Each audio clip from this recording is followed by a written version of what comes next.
Hello and welcome back to another episode of Fully Books, the Hidden Gems author podcast, in which Craig Touch and myself, Roland Hume, chat to the interesting figures and leading lights of this crazy industry we're in of writing and self-publishing. And today we are very excited to have a returning guest, definitely a leading light. It is Edward Willett, who is an award-winning science fiction and fantasy author. He was here previously to talk about how to kickstart your book. But today we are here to discuss a very, very interesting topic, which I have at least 3 author friends who would be dying to hear all of the information about. So Edward, thank you so much for coming back to Fully Booked. We didn't scare you off last time.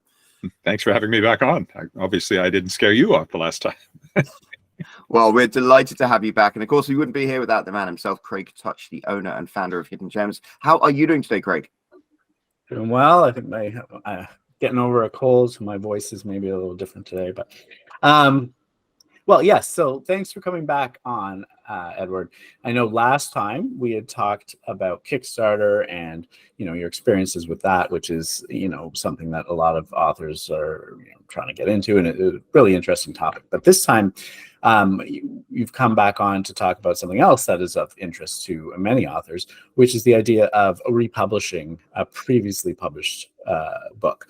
And sort of, the steps around that, the rules around that, your experience with it, because as not only are you award-winning author, but you also have your own traditional publishing company, Shadow Pop Press. And so I know that you deal with a lot of that stuff right now. So let us begin by just sort of telling us, I guess maybe you can introduce yourself again, just in case someone hasn't seen the previous episode. But also, let's talk a bit about sort of the reasons why. You can start off with the reasons why people would want to republish their books. Okay, well, yes, I'm Edward Willett. I'm both an author and a publisher, some 60 plus books of various sorts for all ages, both fiction and nonfiction. About 20 novels, I think I'm at now. I've lost count some time ago. I had a reporter get mad at me once because I didn't know how many books I published, but I don't count them on a regular basis. Not a bad problem to have. So I've been republishing work in a couple of ways. It's all through my Shadow Pop Press, which was my traditional publishing company. And it was one of the reasons I started the company in 2018. My first 2 books were new. There was a collection of my short fiction I wanted to put out, and then my grandfather-in-law's First World War memoirs. So those were the first 2 things I published after I talked to somebody that said, no, don't just self-publish, start your own publishing company. And I really must thank her for that someday. So I went on to republish some of my work that had come back to me because, as I often say, I have metaphorically killed a number of publishers in my day. They seem to publish me and go out of business. I don't think it's cause and effect, but it sometimes feels like that. So I had a number of books that the rights had returned to me. And so for a while, that's what I was actually kind of focused on. And the first one was one called Spirit Singer, which was published actually as an ebook original back in the day when they were actually selling ebooks on 3.5-inch floppy disks. That's how far back I dipped into the ebook publishing world. But anyway, that one had come back to me long since. It had already been republished by somebody else. So I wanted to bring that one out. And I did several of mine that way. And again, it was usually because a publisher had gone under, and so the rights had reverted to me, but I wanted to keep the books in the marketplace. But then I had the bright idea, why not do it for other people? And so through Shadow Pop Press, it's now called, that imprint is called Shadow Pop Press Reprise, and I do new editions of notable previously published work. And that still includes some of mine. My most recent one like that is actually my very first novel, Soulworm, which was originally published in '97 by a not very good publisher. And I was happy to bring it out with a new cover. And I also had a chance to revise it a little bit and bring it out. So that's kind of where I'm at with all that. It seemed like I had this brilliant idea that I wouldn't have to edit this work I was republishing. And then I realized that wasn't true. And so it's actually just as much work to put out a new edition of a previously published work as it is to put out a new book entirely, I've discovered. But all the same, it has been quite popular with authors who, like me, works that their rights had reverted to them and they wanted to keep them on the marketplace. And they were looking for someone who would put out a new edition. And so that is kind of a niche I have found. I'm not sure it's a profitable niche yet. It might be able to get there, but at least it's something that I'm doing. And so I've had quite a bit of experience with it at this point. Well, yeah. So I guess one of the questions on my mind for that is, so if you have a book published with a publisher and they go out of business, does the book, I understand, with your contract, hopefully people would have that in their contract that the rights would come back to them. But if that happens, does the book automatically get pulled from the online stores? A lot of it has to do with how the original publisher, how good they were about doing that. Generally speaking, yes. However, one thing you encounter on Amazon and elsewhere as well is that, especially on Amazon, they will often have the first edition or second edition or however, they will often have some in stock that never sold. And the way their algorithm seems to work, and I'm not going to even pretend to really understand everything, and of course it changes all the time on Amazon, but I have run into this problem where the old version of the book continues to show up for sale, even though there is a new version of the book. And sometimes it has a different cover, which can cause some confusion as well. So I have struggled with that a little bit. So it's not automatic, I don't think, but if that publisher is doing what it should, then it will withdraw everything from all of its distribution outlets. So then the book would stop. Let's say, aside from paperback and having extra copies, like the ebook, that would stop being available on those online stores. They would basically have to, I guess, go in and into the KDP dashboard and turn it off. Unpublish it, I guess, right? And similar for the other stores. Yeah, that depends on the publisher, because most publishers aren't dealing with KDP. They are dealing with a distributor, and it's the distributor that, once the book in the metadata is marked as out of print, the distributor pulls it and it no longer shows up in whatever they're distributing it to. So I now have a distributor. I was dealing with KDP directly, but Shadowpaw Press is now a member of Literary Press Group of Canada, and through that I am now a member of Lit Distco, which is a Canadian distribution network and goes into the States as well. So all of a sudden, I no longer have direct control over the books that I publish through Shadowpaw Press on Amazon. It's all going through the distributor. But if I were to cease publication, then they would pull it from Amazon. So I think that's fairly, for a publisher that's got a traditional distribution network, I think it's the distributor. And when the metadata goes out that says that this book is out of print, it gets pulled out of all of their various outlets. And so then if you're then to go and republish it, you're not really starting with, okay. So if you're going as a distributor, then you have a new distributor. That new distributor basically sends out the book, and it's probably starts fresh, right? Or does it somehow link up to the old one and sort of reactivate it? No, it should start fresh. It's got a new ISBN. It's a new book for all intents and purposes. New metadata. Oh, metadata. I hate metadata. Anyway, there's it doesn't link up to the old one, except in the case of the Amazon algorithm, where they are showing old stock because they're trying to sell that stuff. Right. So then you would lose, your old reviews and all that stuff too. Well, that's interesting, because those do seem to carry over from old editions to new editions. Certainly on Goodreads, these things usually tend to carry over. There's other problems on Goodreads, like the old cover remaining and trying to make them show the new cover and stuff like that. I can't even speak to all of the possibilities, because there's Barnes and Noble, there's a million bookstores, and I can't see them all to see what they're doing with what's out there. I just know the times when I've encountered problems trying to make this work.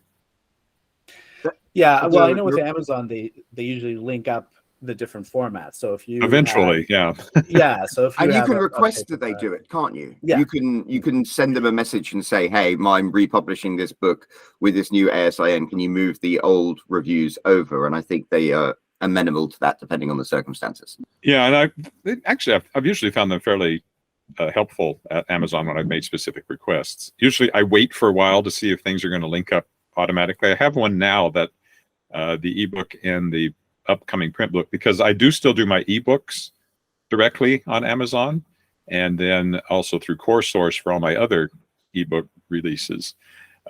So I have to wait a while, and usually they link up. Barnes and Noble links them up like that. Amazon seems to take a while, and if it takes too long, I'll send them a note and say, can you please link these two?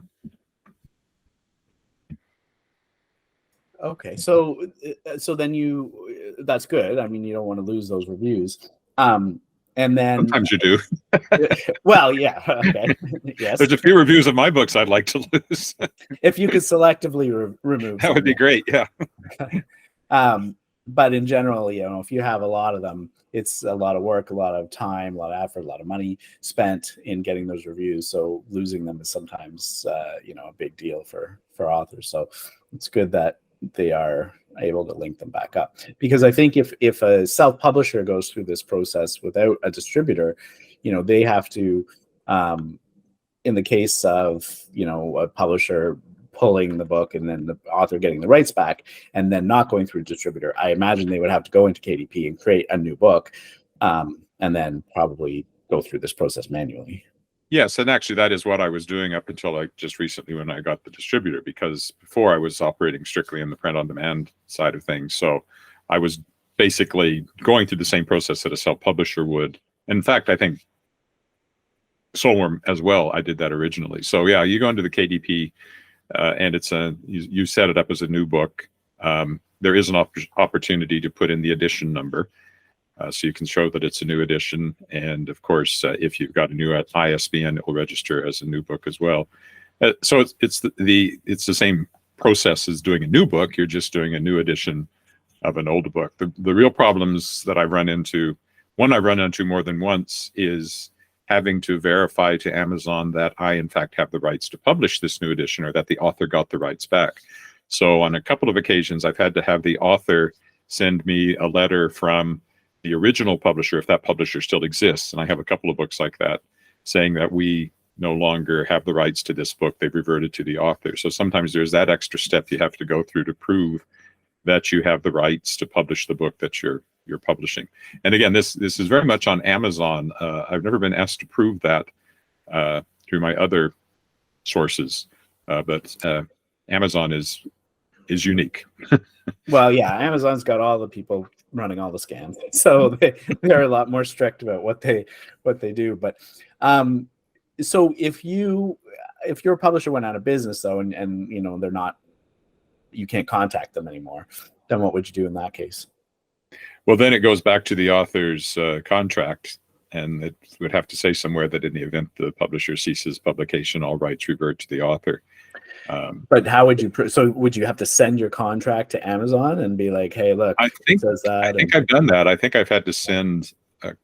It's hard to remember, but I think I may have done that at one point as part of that process, because I couldn't get a letter, but they had the contract that said that the rights would revert. And in my own personal case, this goes way back. It wasn't self-publishing, but a book that a previous publisher had published and went out of business. And I had an offer from another publisher, which has now gone out of business, to republish this series, my Shards of Excalibur series. Well, it had only started. There'd only been one book. But before they would do it, I had to prove to them that I had the rights for this book to be republished. And in that case, I had to get a lawyer involved. Wow. Who had to go to after the original publisher and take them to court. And they didn't even show up to court. All they had to do was send me a letter, and these people didn't even do that. So I had to pay a lawyer, went to court. They didn't show up, so I won. But it cost me, I don't know, a couple of $1,000s, I think, to make that happen. So the whole rights issue is something to be aware of if you're publishing other people's work. And if you're publishing your own and republishing it, just be darn sure that you actually have those rights back from the original publisher. If you are the original publisher and you're just putting out a new edition, then there's no problem there at all. So when you, in that case where you have to send, your old contract to Amazon, do you also have to somehow prove that publisher has gone out of business, or is that up to Amazon to figure out? Yeah, I don't know. There's so many permutations the way this could work, Yeah. depending on the previous publisher and the contract and everything else. Fortunately, most of the ones I've worked with were with the legitimate publisher who did everything properly when they shut down. And then the ones I did where the publisher still exists, there was no problem getting that letter from the publisher saying that these rights had reverted. So it hasn't. I haven't run into anything too weird yet. I've been able to prove it every time to Amazon's satisfaction. That's good. And are you dealing with just the standard, KDP support email address, or is there a specific area of Amazon that you deal with for all this stuff? No, I've just been going with whatever their send us. I don't remember how it is, but their support. Yeah, there's usual support. I just wonder about sending my contract to some frontline support worker. He's like, hey, look at this. Yeah, I don't remember who I sent it to. Actually, I just know somehow they needed it, and they told me where to send it, and I did what I was told. I was going to ask, so with your experience republishing books, how successful have you been, especially in the context of how successful the books were originally? Yeah, that's interesting. I would say that most of these books, a lot of it depends on the author as well and how much they want to promote this new edition. But I would say most of these books are more successful in their original publication than they are in the reprint. And in fact, somebody asked me, why are you doing this? And I said, well, at the moment, it feels more like charity work than anything else, just because it's a good thing to do to have these books still available. I'm hoping that with the new distribution network, one of the things that the distributor offers that I've never had is an actual sales force that goes to bookstores and promotes the books. And some of these reprints are being, I decide which books I want them to focus on when they go out to do their sales presentations. And I pick some of my reprints for that. That's just kicked in. I only became a member officially, I think, September 1st of this distribution system. So I'm anxious to see if some of these, because they're award winners, right? They've won fairly major awards, Canadian awards, and they're good books, and the books that I am reprinting for other people are that kind of books. They are books typically that were award winners or award nominees, and they lost their publisher, but they still deserve to be out there. And in the one case, Dolly Bird by Ann Lazurko is the first novel of someone whose second novel is now getting major attention in Canada. So I'm hopeful that with the ability now to get the word out more efficiently than I've been able to on my own, that I will see some more significant sales than I have so far. But right now, I would say that they haven't set the world on fire, these new editions, sales-wise. But then, if I knew how to make books bestsellers, I'd make them all bestsellers. Absolutely. And I mean, obviously, when you're writing science fiction and fantasy, that's a much harder thing to make jump off the bookshelves than, say, romance. Yeah, and I'm very eclectic in what I'm reprinting. My own stuff, obviously, is science fiction and fantasy. Soulworm is a young adult fantasy novel. The stuff I've republished are historical novels, nonfiction essays. One interesting one is kind of a hybrid. It's the first English edition of a book originally published in French. So that's kind of a reprint, but it's also kind of a new book. I've got some I got some middle grade books coming up that I'm republishing. I've got poetry coming up that I'm republishing, and I've done one of those already as well. So the Shadowpaw Press stuff is quite eclectic. So it'll be interesting to see the different genres, if that's more effective in some genres than others, as I get a little more experience.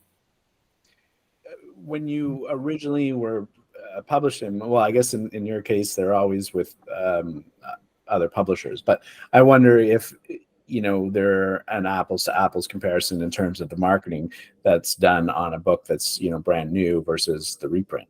Are you doing the same kind of marketing? Because if if the publisher was doing a whole whack of marketing around it, that also could account for the difference in sales. Yeah, my original idea with the reprints for other people's especially was that I wasn't expecting to do a lot of new marketing on it. I mean, I don't have a marketing budget to speak of. That's hopefully going to change. I just got a grant, so that'll help. It is different because with reprints, you're kind of reaching out to people who have already read the book and hoping that they'll get the new edition and maybe, oh, look, this book that I really enjoyed is available again, that sort of thing. With a new book, you're trying to say, here's something brand new and shiny. So they're kind of two different, there's a different feel to it, to me anyway, and certainly in the social media side of things. For one thing, you're playing up all these awards and stuff that it's won with the original book, so that actually gives you something additional to hang it on to. But you don't have that, oh, look, this is the brand new shiny thing from this exciting new author that you get with a new book. So you're trying to sell reprints to the same readers? Is that? Well, I wouldn't say I'm trying to, but I suspect. I suspect does that there is happen a lot? I mean, I don't know that I've ever bought a book more than once. So I'm just wondering, is that a thing? Do people do that? I don't know. Okay. I mean, to me, I would say, like, if I was going to reprint, I would be trying to sell it to new people, right? Like, especially if I have books that, are years old now, languishing, and I haven't done anything with. And if I was able to refresh them and pull them and reprint them, and I would be trying to sell them as not necessarily new, but I would be selling them like I was selling something new. Yeah, and actually, that I think what I was getting at was that by reaching out to the previous readers, once they know it's available, that they're part of your word of mouth to new readers. Okay. Yeah. You would hope. So you do have kind of a built-in, I don't know, fan base is the right word in the literary novels case, but you do have a built-in people who are aware of this book, and I hope that they will be part of the, oh, this book, you should read this book. I read this book. It was great. It's sort of like the old reviews coming forward. Right. I wonder if, there is a difference, though, in trying to sell a reprint, versus new in people's minds. I know with our copies, it's supposed to be advanced reader copy, right? And that's our business. We sell it. We send out copies of books that people would read and then hopefully leave reviews. But I'm not picky about if an author wants more reviews and their book is already published, we still take them, right? Because even though it's not an advanced copy, it's still a book that needs more reviews. Reviews help sell books, and that's what we're trying to help people do, right? But every once in a while, I do hear from readers who are like, I don't know, angry that a book that they got is already published. It's like, well, they hadn't read it, so it's new to you, right? But they're bothered by the fact that it's not new. They don't want to read an old book. It's not. And to me, it's like books aren't like TV shows. If I try to show an old TV show to my kids, if it's in black and white, forget about it, right? But a book is a book, right? They don't know if it was written, unless it's so out of date. But I mean, it would really have to be, it's sci-fi, fantasy, maybe. People are like, hey, that stuff already exists. That's not sci-fi. but fantasy novels, they don't really go out of date. You read Lord of the Rings, it's just as good as it was when it was first printed. So I just wonder in the people's minds whether, when they see a book and they're like, oh, a new book to get. Oh, no, it's a reprint. I wonder if that makes a difference to them. Yeah, I don't know. I do make a distinction. That's why I have the separate imprint for the reprints. They're called Reprise. Originally, I had my new ones were called Shadowpaw Press Premier, and then I had Reprise, and then I also had one called Attic, which was for the weird stuff that I didn't know where else to put it, so I put it in the attic. Oh, I like that. And I still kind of have that one because there's a couple of odd things I might not want to put out through my main distribution network, but I still want to publish them, like my grandfather-in-law's notebooks from First World War navigation school. I think a facsimile edition would be interesting, but I'm not sure what kind of market there is for that. But Shadowpaw Press Premier has gone away because the distributor just wants Shadowpaw Press and then Shadowpaw Press Reprise for the reprints. So at least I'm keeping that clear so that if somebody comes to it, they hopefully understand. And usually the cover makes it very clear that it's a reprint because it will have, winner of the 1997 award or whatever. So they know they're not getting a new book, so that hopefully they're not getting startled by the fact that what they thought was a new book is actually an old book. I've never talked to anybody who cares, but I can imagine that they exist. Yeah, I mean, I don't know why they care, but I guess from that perspective, I could see why they would care, and I think that that's probably why Amazon sort of doesn't allow it much anymore. Is the idea that people pull a book, reprint it, and then republish it, change the cover, maybe even change the title, but then the same people that bought it before buy it again, not realizing that they already read it. Yeah, I could certainly see in that would be something that Amazon would frown on. Yeah. I've never done it quite like that. There are valid sort of ish reasons why people do that. And it's not really, I mean, the intention isn't really to try to like sell it to the same people and trick them or whatever. I mean, obviously they're going to return it once they realize that that they already read it, but it's more about getting sort of that new book feel, that Amazon algorithm pump that they give to books in their first 30 days. People after a few years, their book is sort of languishing. That was a little way to give it a little extra juice. But yeah, I think that they sort of frown upon that now. So I certainly have one that I reprinted already that I want to redo simply because I don't know what I was thinking with the design. It's just awful. So I really do want to do it. It'll be a third edition of that book. And I'd probably give it a new ISBN because it has a new cover. And again, fortunately in Canada, ISBNs are free, unlike in the States. So it's not as big a deal to get a new ISBN and release a new edition. Right. And then if you're to do that, you would just unpublish the first, the other edition, and then republish the new one, and then you'd still just put that it's edition 3 or whatever in the box, in the edition box, right? And sometimes I'll put it in the description as well, like the new edition of the award-winning. So I guess it's Amazon's probably looking at that edition number field and saying if it's not one, then look for another book to link it to. That's likely, what they're doing on the back end. Because I don't think they used to have that box back in the day when we were doing it. So are there any other, you mentioned the idea of when you pull the book and Amazon is, asked for proof. So that's one sort of, issue to watch out for. Is there any other potential issues when you're republishing a book?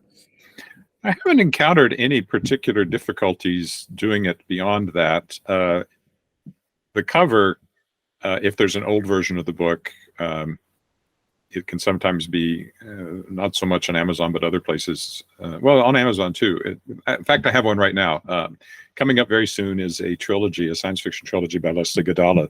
First two books were originally published by Del Rey back in 1990 thereabouts. The third book was only published much later by another publisher, which has now gone under. So I'm putting out new editions. I'm reusing the cover art from the second edition because this publisher that published the third book also published the first two books. So the trilogy was republished 10 years ago or so, and I'm bringing out a new edition because that publisher's gone away. I'm using that same cover art, except I've redone the text on it. So the covers are quite different. And then the Del Rey covers from the 90s are like, whew,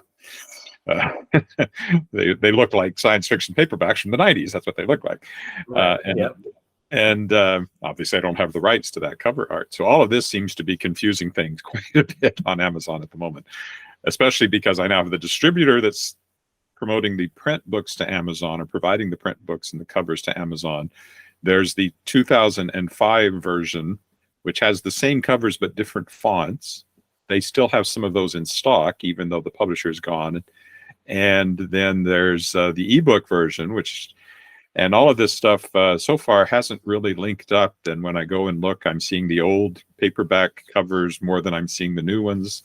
So I'm not sure how that's all going to play out. So when you change cover art and there's an old book, you can often see that old cover popping up all over the place, and it's like whack-a-mole. It sometimes feels like trying to get everything to settle on the cover that you want it to have. Same thing on Goodreads. The old cover still pops up on a book, even though I've uploaded the new cover and told them this is the new cover and tried to make that the primary cover that shows up. It's still showing the old cover.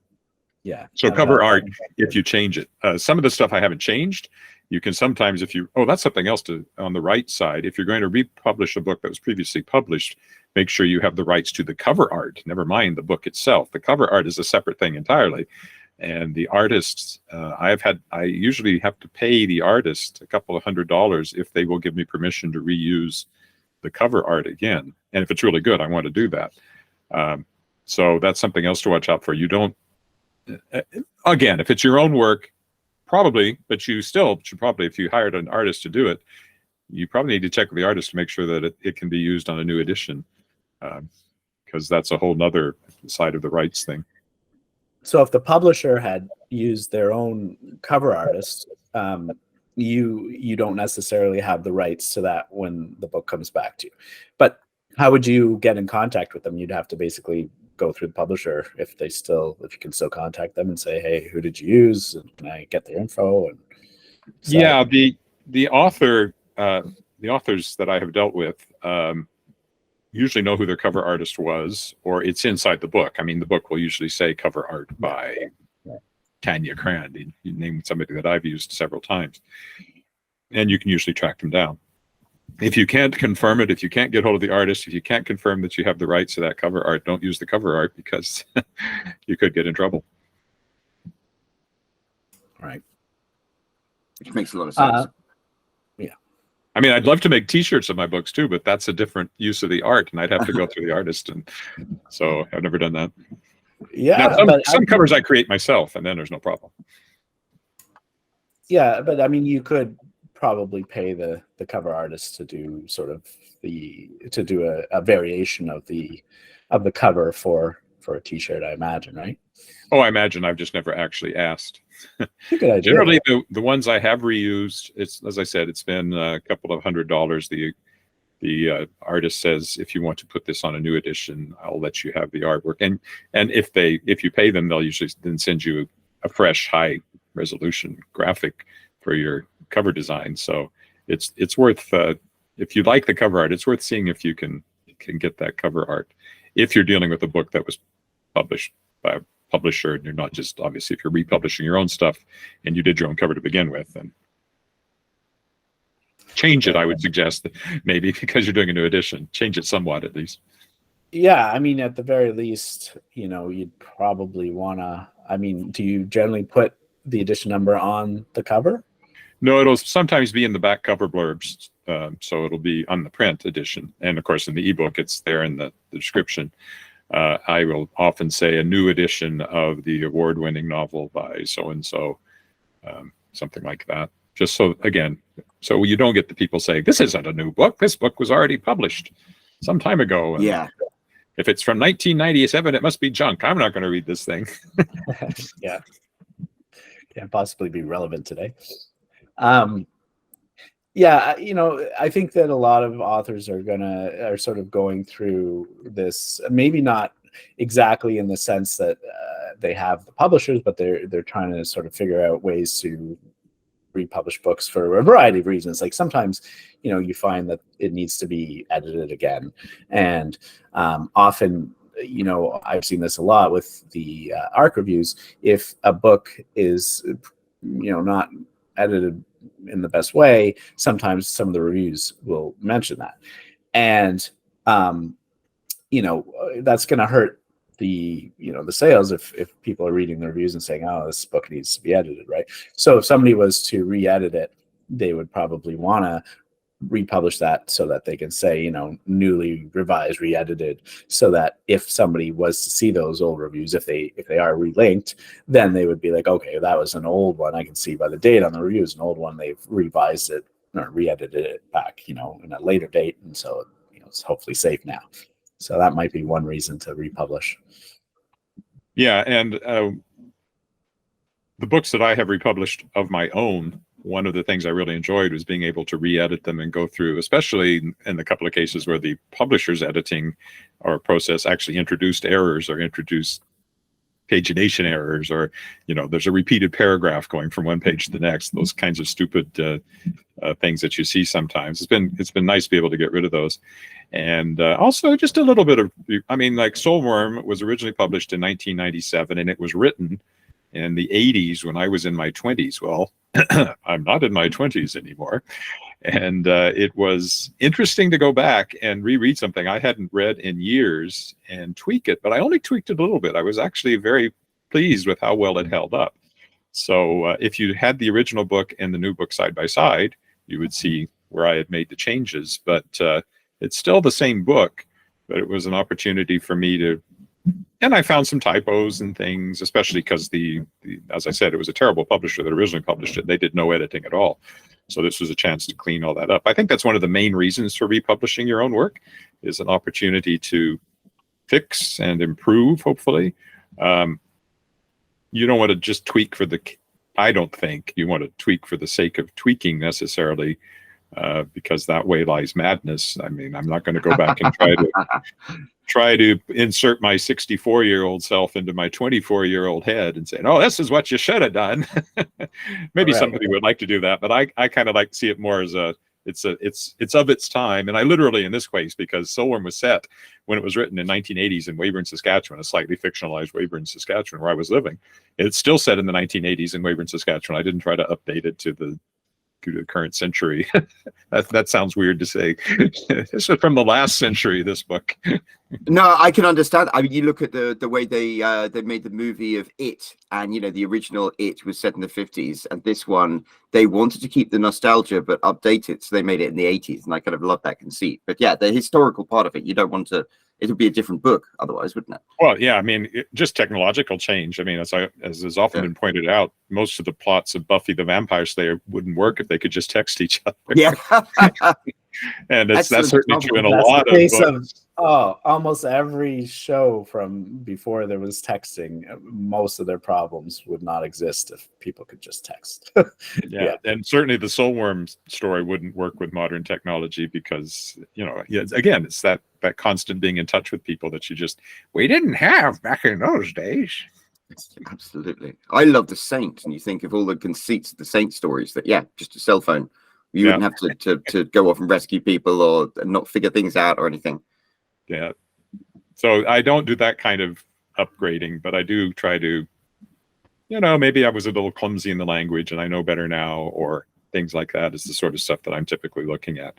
And with the other books that I've republished by other people, a couple of them have been revised. Like I published a poetry book called Phases that was originally published by Kato Books. Kato Books had published the same series that I went to the lawyer to get the rights for them to publish. Kato Books was a major publisher in Saskatchewan, went out of business. And I've actually republished several books that were originally published by Kato, including my own Sarge of Excalibur series. And in this case, the author added 20 poems to the book because she could. And so the original one subtitle was New Poetry by Belinda Betker. Now it just says Poetry by Belinda Betker because it's not so new anymore. So it is an opportunity for the authors I'm republishing to do some of that same thing. And again, because it's a new edition, as long as you put in the description, a new edition with additional poems or whatever, you just want to be clear with the reader what it is they're getting. Right. And there's a difference between just editing the metadata of your existing book and completely unpublishing and publishing a new one, right? And so, because if you're going to just change the cover, you don't necessarily need to unpublish, republish, right? You could just upload a new cover. No, that's true. But yeah, when you're doing a bigger revision, I think that's when it becomes more necessary. Honest. Oh, sorry. Siri just decided we had said something to her there. Always listening. Now, I had a question. I'm actually working with an author right now who is in the situation of getting the rights to a book series of hers back from the publisher. She hasn't done it yet.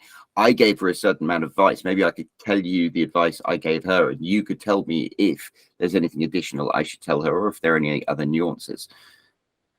Sure, or maybe I will learn something from what you told her.